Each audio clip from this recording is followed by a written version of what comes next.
Hi everyone, how are you all? Hope you are doing great today. আজকে আমি তোমাদের জন্য A1 এবং A2 অর্থাৎ বিগিনার্স লেভেলদের জন্য 10টি প্রশ্ন নিয়ে এসেছি। শুধুমাত্র 10টি প্রশ্ন। আজকের এই 10টি প্রশ্নই ডিসাইড করবে তোমাদের ইংলিশ স্কিল কতদূর। শুধুমাত্র ইংলিশে কথা বললেই চলবে না। ইংলিশে কতটা পরিমাণে ইমপ্রুভ করতে পেরেছো তার প্রমাণ এই 10টি প্রশ্নের উত্তর দিয়ে জানতে পেরে যাবে। আমি এই 10টি প্রশ্নকে দুটি ভাগে ভাগ করেছি। প্রথম 5টি থাকবে A1 লেভেলদের জন্য এবং লাস্টের 5টি থাকবে A2 লেভেলদের জন্য। প্রশ্নগুলো একদম জলের মতো সহজ হবে। প্রথম 5টি একদম জলের মতো সহজ থাকবে, তারপরের 5টি একটু কঠিন হবে। আজকের প্রশ্নগুলি শুধুমাত্র আমি আনসারই দেব না, প্রত্যেকটি কোশ্চেনকে আমি বিস্তারিতভাবে আলোচনা করব, গ্রামারের টিপস অ্যান্ড ট্রিক্স শেয়ার করব। তাই আজকের ক্লাসটি খুবই মজাদার হতে চলেছে। ভিডিওটি শেষ পর্যন্ত দেখতে কিন্তু ভুলো না এবং ভালো লেগে থাকলে অতি অবশ্যই চ্যানেলটিকে সাবস্ক্রাইব করবে, ভিডিওটিকে লাইক করবে এবং কমেন্ট করে লিখে জানাবে তোমাদের কতগুলো আনসার সঠিক হয়েছে। চলো আর দেরি না করে আজকের ক্লাসটি শুরু করে নিই। দেখো তোমরা স্ক্রিনে দেখতে পাচ্ছ আমাদের প্রথম সেন্টেন্স কি আছে। আমাদের প্রথম বাক্যটি হচ্ছে তুমি কোথা থেকে এসেছো। ইংলিশে আমরা কি বলবো? Where dash you come from. এবং এই শূন্যস্থানে কি ইউজ করবে? Where are you come from, where do you come from, না where have you come from. তোমাদেরকে আমি 5 সেকেন্ড টাইম দেব উত্তরটি সঠিক বেছে নেওয়ার জন্য। And your time starts now.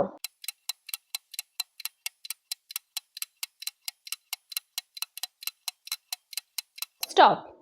To ask about someone's nationality মানে কোনো মানুষের নাগরিকত্ব কি, কোনো মানুষ কোন দেশ থেকে বিলং করে, কোথা থেকে এসেছে এটা জানার জন্য আমরা দুই ধরনের কোয়েশ্চেন ফরম্যাটকে ইউজ করব। নাম্বার 1 হচ্ছে where do you come from and number 2 where are you from. কিন্তু যদি তুমি বলে দাও where are you come from, এটা ভুল হয়ে যাবে। সঠিক অ্যান্সার হবে where do you come from. Next হচ্ছে আমার ক্লাস 5টায় শুরু হয়। ইংলিশে কি বলবো? My class starts dash 5 o'clock। শূন্যস্থানে কি হবে? অ্যাট 5 o'clock, ইন 5 o'clock, না অন 5 o'clock।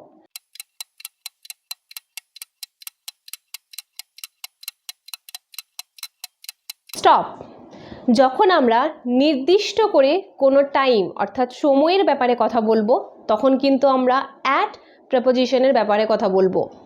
মনে রাখবে অ্যাট আমরা নির্দিষ্ট স্পেসিফিক টাইম মেনশন করলে তখন ইউজ করব। For example, I M seeing my friend at 5 o'clock মানে আমি আমার বন্ধুর সাথে 5টায় দেখা করব। I wake up at 7 o'clock every morning আমি প্রত্যেক দিন সকাল 7টায় ঘুম থেকে উঠি। 7টা একটা নির্দিষ্ট টাইম মেনশন করছি, তাই দেখো দুই ক্ষেত্রেই আমরা অ্যাট প্রেপোজিশনের ব্যবহার করেছি। বোঝা গেছে? নেক্সট হচ্ছে অনেক সময় দেখবেন কেউ আমাদেরকে জিজ্ঞাসা করে তুমি কি এটা পছন্দ করো, এবং আমাদের উত্তর যদি হ্যাঁ হয় তখন আমরা কি বলি? হ্যাঁ আমি করি। ইংলিশে কি হবে? Do you like it?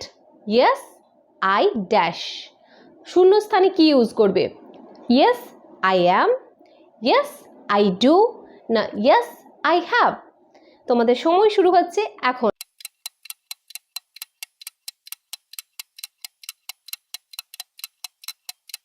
Stop.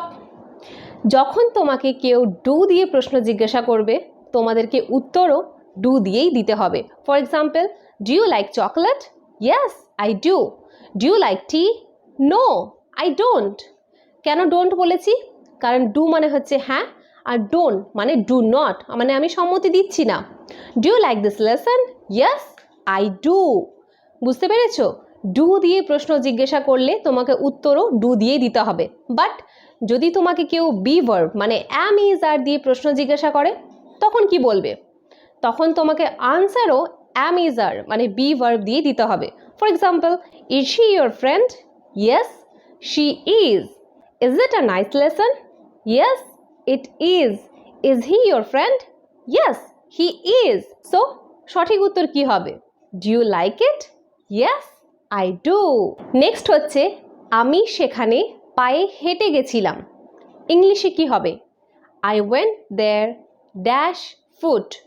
I went there with foot, I went there by foot, না I went there on foot. কোনটি সঠিক? তোমাদের সময় শুরু হচ্ছে এখন।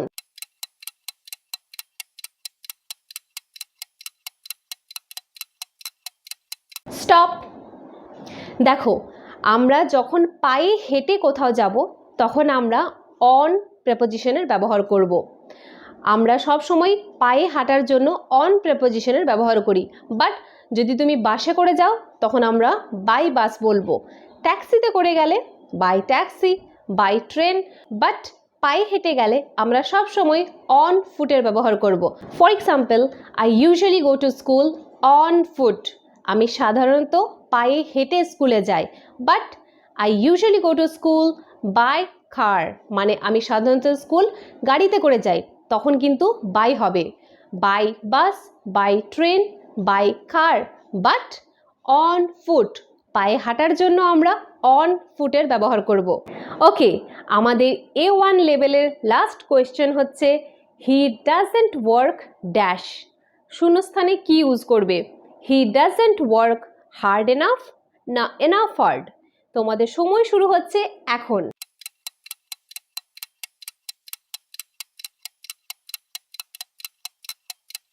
স্টপ। আমাদের সঠিক উত্তর হচ্ছে হি ডাজেন্ট ওয়ার্ক হার্ড এনাফ। কিন্তু কেন?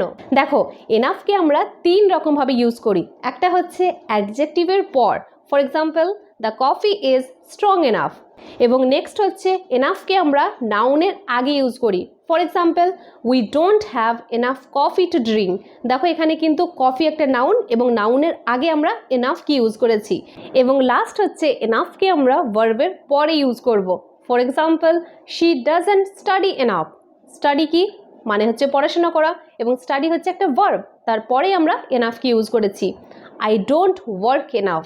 ওয়ার্ক মানেও হচ্ছে কাজ করা, যেটা হচ্ছে একটা ভার্ব, এবং ভার্বের পরে আমরা এনাফকে ইউজ করেছি। তাহলে সঠিক উত্তর কি হবে? He doesn't work hard enough. Okay, এটাই ছিল আমাদের A1 লেভেলের 5টি কোয়েশ্চেন। চলো আমরা একটু কঠিন প্রশ্নগুলোর দিকে যাই, যেটা হচ্ছে A2 লেভেল। দেখা যাক A2 লেভেলে তোমরা কতগুলো প্রশ্নের উত্তর সঠিক দিতে পারো। রেডি তো? চলো দেখে নিই নেক্সট কোয়েশ্চেন কি আছে। আমাদের A2 লেভেলের প্রথম প্রশ্ন হচ্ছে she dash studying for her exam. She is always studying for her exam না she always is studying for her exam? তোমাদের সময় শুরু হচ্ছে এখন।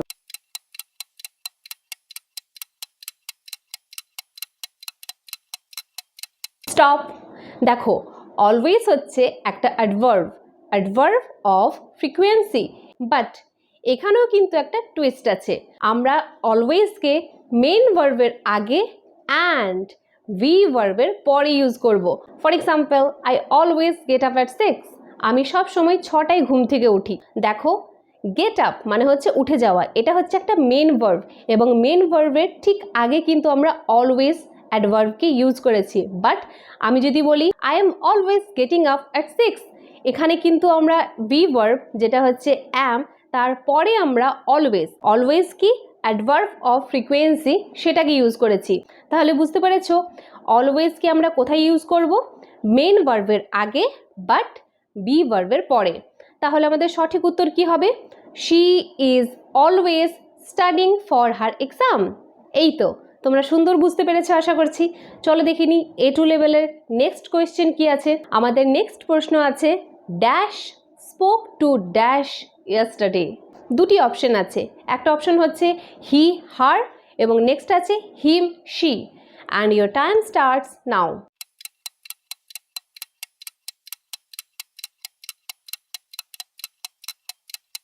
স্টপ। দেখো, শূন্যস্থানে কি ইউজ করবে সেটা জানার আগে তোমাদেরকে একটু প্রোনাউনের চ্যাপ্টারটা বুঝিয়ে বলি। প্রোনাউন কিন্তু আমরা 2 রকমের ইউজ করি, একটা হচ্ছে সাবজেক্ট প্রোনাউন, একটা হচ্ছে অবজেক্ট প্রোনাউন। এবার তোমাদেরকে জানতে হবে কোনটি সাবজেক্ট প্রোনাউন এবং কোনটি অবজেক্ট প্রোনাউন। দেখো, আমার সামনে যদি একটা ছেলে থাকে এবং একটা মেয়ে থাকে, তো এই ছেলেকে উদ্দেশ্য করে আমরা কি বলবো? ধরো আমি এই ছেলেকে উদ্দেশ্য করে বলছি যে এ হচ্ছে আমার ফ্রেন্ড, আমি কি বলবো? আমি কিন্তু ছেলেটির নাম বলবো না, জাস্ট উল্লেখ করছি যে ও হচ্ছে আমার ফ্রেন্ড। কি বলবো?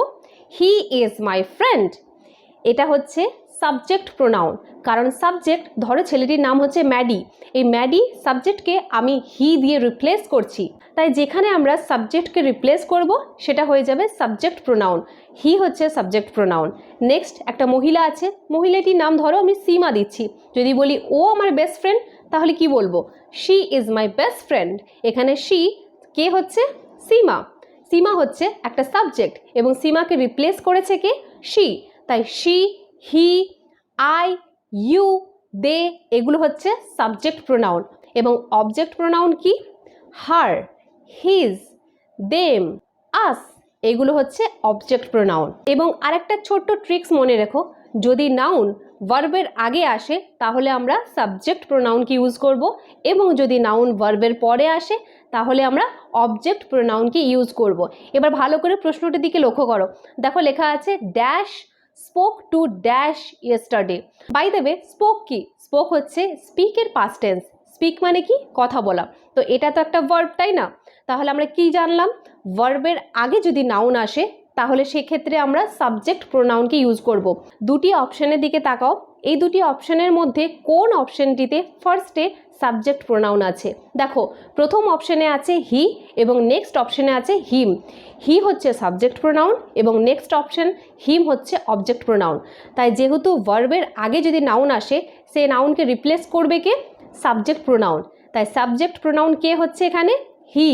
হি spoke to dash yesterday. Spoke যেহেতু ভার্ব, ভার্বের পর আমরা কি ইউজ করব? Object pronoun. তাই স্পোকের পর আমরা কি ইউজ করব? হার। তাই আমাদের সঠিক উত্তর কি হবে? He spoke to her yesterday. সে তার সাথে গতকাল কথা বলেছিল। ওকে, আশা করছি তোমাদেরকে বোঝাতে পেরেছি।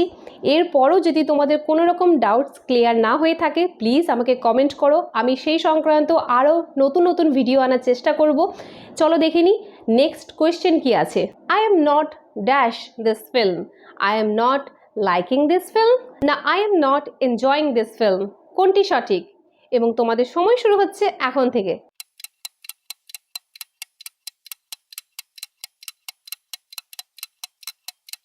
স্টপ। প্রথমে দেখো এই বাক্যটি কোন টেন্সে আছে। এই বাক্যটি হচ্ছে প্রেজেন্ট কন্টিনিউয়াস টেন্স, এবং প্রেজেন্ট কন্টিনিউয়াস টেন্স মানে কি? যে ঘটনাটি বর্তমানে ঘটছে। For example, I am shooting this video or I am creating this video, মানে আমি এই ভিডিওটি তৈরি করছি। You are watching this video, তোমরা এই ভিডিওটি দেখছো। বর্তমানে যে ক্রিয়াটি হচ্ছে সেই ক্রিয়াটিকে আমরা প্রেজেন্ট কন্টিনিউয়াস টেন্স বলবো, এবং প্রেজেন্ট কন্টিনিউয়াস টেন্সের ক্ষেত্রে আমরা সাবজেক্ট লিখব, তারপর বি ভার্ব অ্যাম ইজ আর, তারপর মেন ভার্বের সাথে আইএনজি যোগ করব, তারপর অবজেক্ট যা আছে সেটা লিখব। কিন্তু এখানে ভার্ব কোনটা ইউজ করব? ভার্ব কিন্তু আবার দুই রকমের হয়, একটা হচ্ছে অ্যাকশন ভার্ব এবং আরেকটা হচ্ছে নন অ্যাকশন ভার্ব। অ্যাকশন ভার্ব মানে হচ্ছে যেটাতে ফিজিক্যাল অ্যাকশন হয়, ফর এক্সাম্পল লেখা, বলা, চলা, এগুলো হচ্ছে অ্যাকশন ভার্ব। এবং নন অ্যাকশন ভার্ব কি? যেগুলোতে ফিজিক্যাল অ্যাকশন হয় না, ফর এক্সাম্পল লাইক মানে হচ্ছে পছন্দ করা, লাভ, হেট এগুলি হচ্ছে নন অ্যাকশন ভার্ব। এবং আমি কি বললাম? প্রেজেন্ট কন্টিনিউয়াস টেন্সের ক্ষেত্রে subject plus be verb plus main ভার্বের সাথে, মানে যে ক্রিয়াটি তুমি করছো সেই ক্রিয়াটির সাথে আইএনজি যুক্ত হবে, মানে মেন ভার্ব। তাহলে এবার বলো সঠিক উত্তর কি হবে? I am not enjoying this film, কারণ লাইক হচ্ছে একটা নন অ্যাকশন ভার্ব এবং নন অ্যাকশন ভার্ব আমরা ইউজ করব না। চলো দেখে নিই নেক্সট কোয়েশ্চেন কি আছে। নেক্সট কোয়েশ্চেন হচ্ছে I am tired so I need to go dash. ড্যাশে কি ইউজ করবে? I need to go to home, I need to go home, or I need to go at home.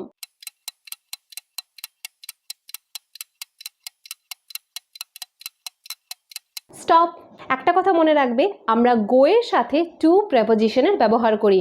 আমরা বলবো go to office, go to cinema, go to mall, but বাড়ির ক্ষেত্রে, হোমের ক্ষেত্রে আমরা কখনোই টু ব্যবহার করব না, আমরা সবসময় বলবো go home.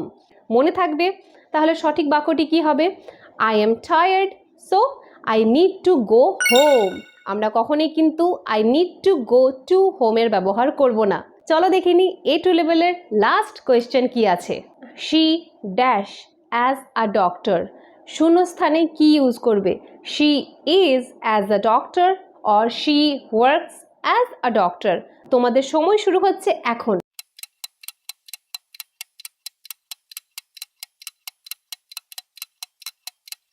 Stop to talk about somebody's job. কোনো ব্যক্তির জীবিকা অর্থাৎ পেশার ব্যাপারে কথা বললে আমরা কিন্তু দুটি কথা সবসময় মনে রাখবো। একটা হচ্ছে to be verb plus job, মানে বি ভার্বের সাথে আমরা জবের কথাটি বলবো। For example, I am a teacher. Am কি? অ্যাম হচ্ছে একটা বি ভার্ব এবং দেখো তার ঠিক পরেই আমি কি কাজ করি, আমার পেশা কি সেটা লিখেছি, সেটা হচ্ছে teacher. She is a doctor.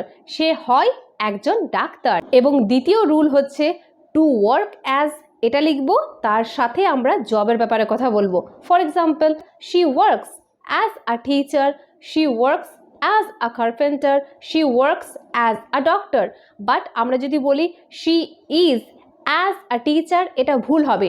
মনে রাখবে, বি ভার্বের পর আমরা সিম্পলি জবের ব্যাপারে কথা বলবো, অ্যান্ড টু ওয়ার্ক অ্যাজ এর পর আমরা জবের ব্যাপারে কথা বলবো। বি ভার্ব এবং ওয়ার্ক অ্যাজ সব কিছুকে একসাথে মিলিয়ে দিলে হবে না, তাই সঠিক হবে she works as a teacher, she works as a doctor, but I am a teacher, I am a doctor, I am a housewife.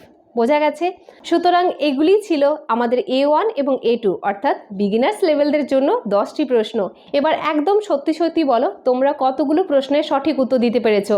8টা, 5টা না 10টা দিতে পেরেছো? প্লিজ কমেন্ট করে লিখে জানাও। এবং নেক্সট কি সংক্রান্ত ভিডিও দেখতে চাও সেটাও প্লিজ কমেন্ট করে লিখে জানাও। আশা করছি আজকের ভিডিওটি তোমাদের খুব ভালো লেগেছে। যদি ভালো লেগে থাকে প্লিজ ভিডিওটিকে লাইক, কমেন্ট এবং চ্যানেলটিকে সাবস্ক্রাইব করতে ভুলো না। দেখা হবে খুব তাড়াতাড়ি আর একটা নতুন ভিডিওর সাথে। ততক্ষণে ভালো থাকবে এবং সুস্থ থাকবে।